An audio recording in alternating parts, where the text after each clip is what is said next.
حضرت بلال حبشی رضی اللہ تعالیٰ عنہ کے ذمہ تھا نبی پاک علیہ السلام کے مہمانوں کی دیکھ بھال۔ ایک یہودی تھا، بلکہ یہودیوں کا عالم تھا، اس نے ایک دن حضرت بلال حبشی سے کہا کہ مجھے پتہ چلا ہے کہ آپ حضور کے مہمانوں کے لیے سارے بندوبست کرتے ہیں اور بعض اوقات آپ قرض بھی لیتے ہیں، تو میرے پاس کچھ اضافی پیسے پڑے ہوتے ہیں، مجھ سے قرضہ لے لینا۔ حضرت بلال نے کہا ٹھیک ہے، قرضہ اس سے لے لیا، ایک وعدہ اس کے ساتھ طے ہو گیا۔ سیدنا بلال حبشی رضی اللہ تعالیٰ عنہ نے وہ پیسے لا کے مہمانوں پر خرچ کر دیے۔ ابھی اس وعدے میں نا پیسے لوٹانے میں کچھ دن باقی تھے۔ نبی کریم علیہ السلام، سیدنا فاروق اعظم، چند اور صحابہ مدینہ منورہ کے ایک چوک میں موجود تھے، تو وہ یہودی مطالبہ کرنے آ گیا۔ اس نے آ کے کہا میرے پیسے دیں، تو نبی پاک علیہ السلام نے فرمایا ابھی تو وعدے میں وقت باقی ہے۔ اس نے معاذ اللہ سخت باتیں کرنی شروع کر دی۔ اب آپ کے پاس دلیل بھی ہو، آپ سچے بھی ہوں، وعدے میں ٹائم بھی ہو، تو کسی کی سخت بات سنی جاتی ہے۔ اب جب اس نے سخت بات کی تو سیدنا عمر فاروق نے تلوار پہ ہاتھ رکھا۔ حضرت عمر ہے نا، شیر ہے نا اللہ رسول کے، ہاتھ رکھا تلوار پر۔ تو نبی پاک علیہ السلام نے فرمایا عمر جلدی نہ کر۔ حضور فرمانے لگے عمر اس نے پیسے لینے ہیں، وہ مطالبہ کر سکتا ہے، تمہیں چاہیے تھا کہ تم اسے کہتے ذرا نرمی کر، مجھے کہتے پیسے ادا کر دے۔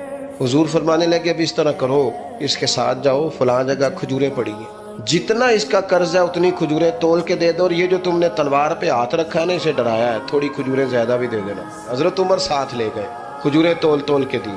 حضرت عمر کہتے ہیں اب حضور کا حکم تھا، تھوڑی زیادہ بھی دی۔ فرماتے ہیں وہ مجھے کہنے لگا عمر ایک بات کرنی تھی۔ کہتے ہیں مجھے غصہ تھا، میں اس کے اوپر نرمی کر ہی نہیں رہا تھا، میں نے کہا جی کیا بات کرنی تھی، کھجوریں لے جائیں، آپ کا کام ہو گیا۔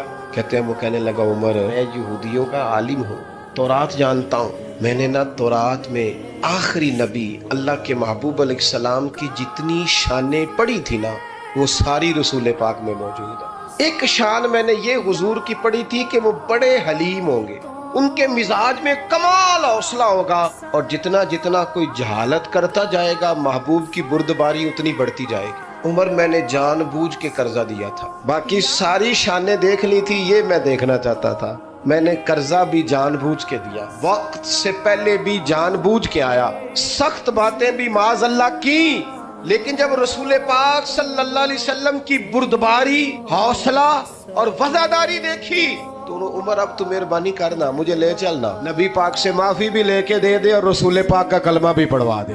تھوڑا نا مزاج میں بردباری لائیں، حوصلہ لائیں۔ کوئی ضروری ہے ہر سوال کا جواب ہم نہیں دینا ہے، کوئی ضروری ہے کہ جو بندہ جو بات کرے گا ہم اس کی سطح پہ اتریں گے؟ میں تو انہوں پوچھ لینا ہے، کئیاں نو نہیں بھی پوچھی دا۔ میں اکثر دوستوں سے کہتا ہوں ساری عدالتیں خود نہ لگاؤ، ایک عدالت قیامت والے دن بھی تو لگنی ہے نا، کچھ فیصلے اس عدالت پہ بھی چھوڑ دو، کچھ چیزیں اللہ تبارک و تعالیٰ کی بارگاہ پر چھوڑ دو۔ ہمارا ایک تو استقامت کا مزاج نہیں، دوسری بردباری۔